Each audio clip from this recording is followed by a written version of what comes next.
De acordo com a Lei Maria da Penha, foram estabelecidas 5 formas de violência doméstica e familiar contra a mulher, em rol exemplificativo. São elas a violência física, a violência psicológica, a violência sexual, a violência patrimonial e a violência moral. Eu vou explicar cada uma delas para você. Mas antes, é muito importante para você que está me assistindo ou apenas ouvindo, que todas essas formas de violência são complexas, perversas e geralmente elas não ocorrem isoladas umas das outras. E todas elas têm graves consequências para a mulher. Então, se você por acaso for vítima, é importante que você denuncie o agressor, para fazer cessar de vez essa violência que é praticada contra você. Tudo bem? Então vamos lá. Vamos entender cada uma dessas violências previstas na Lei Maria da Penha. Eu vou começar pela violência física. Olha só o que diz a lei. Artigo 7º. São formas de violência doméstica e familiar contra a mulher, entre outras. Inciso 1. A violência física, entendida como qualquer conduta que ofenda sua integridade ou saúde corporal. Então, gente, bater em uma mulher, dar chute, soco, puxar o cabelo, sufocar, apertar os braços, tudo isso pode ser entendido como violência física, tá bom? O segundo tipo de violência é violência psicológica. A lei classifica a violência psicológica da seguinte maneira, olha só.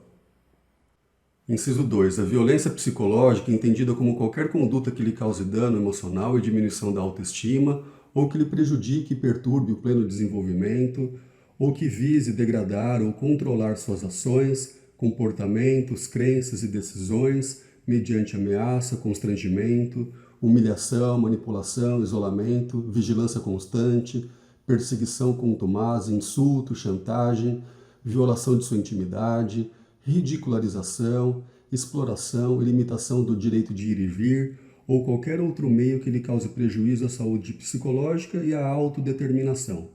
Como você percebeu, o espectro de situações aqui que se encaixam como violência psicológica é bem amplo, né? Já o terceiro tipo de violência é a violência sexual.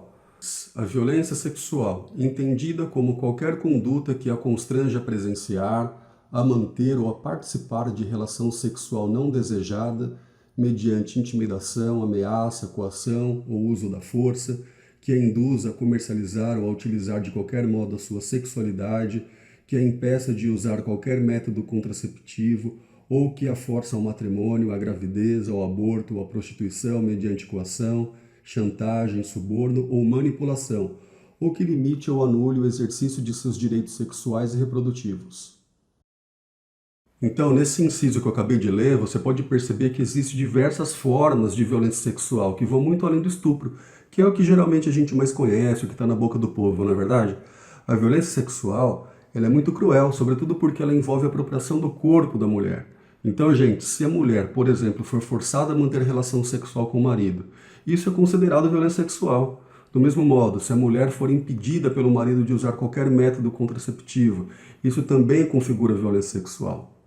Enfim, o espectro de situações é amplo à semelhança da violência psicológica que eu comentei agora há pouco com vocês.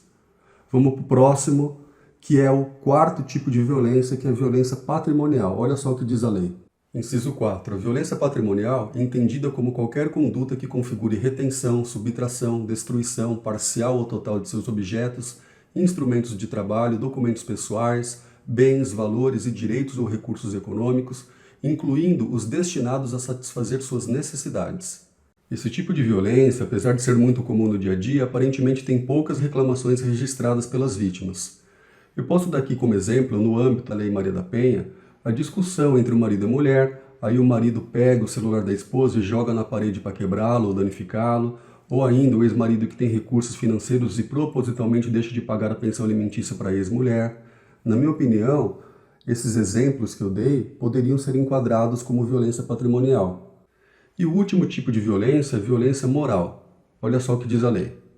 Inciso 5. A violência moral, entendida como qualquer conduta que configure calúnia, difamação ou injúria. Para você saber aqui, a calúnia, difamação e injúria são crimes contra a honra e eles estão tipificados no Código Penal. A calúnia consiste em atribuir falsamente a alguém a autoria de um crime.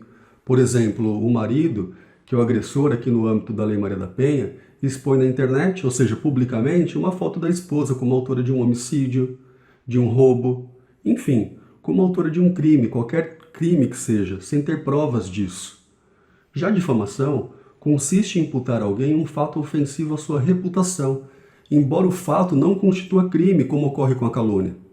É o caso, por exemplo, aqui no âmbito da Lei Maria da Penha, da esposa que tem detalhes de sua vida privada exposta na internet, ou para um grupo de pessoas, amigos. É mais ou menos assim. Eu chego para você numa conversa e falo assim: nossa, você não sabe da última. Sabe a Maria que é casada com o Paulo? Ela está tendo um caso com o João. Nesse caso, ainda que esse fato narrado por mim seja verídico, divulgá-lo como eu fiz constitui crime. Então isso poderia ser classificado como difamação. E a injúria, por sua vez, ela ocorre quando uma pessoa dirige a outro algo desonroso, que ofenda a sua dignidade. É o famoso xingamento. Então, aqui no âmbito da Lei Maria da Penha, seu marido, o namorado, xingar a mulher, isso pode configurar injúria, que é uma violência moral. Como a injúria é crime, que ofende a honra subjetiva da vítima, ao contrário do que ocorre com a calúnia e a difamação, no crime de injúria não é necessário que outras pessoas tomem ciência da ofensa.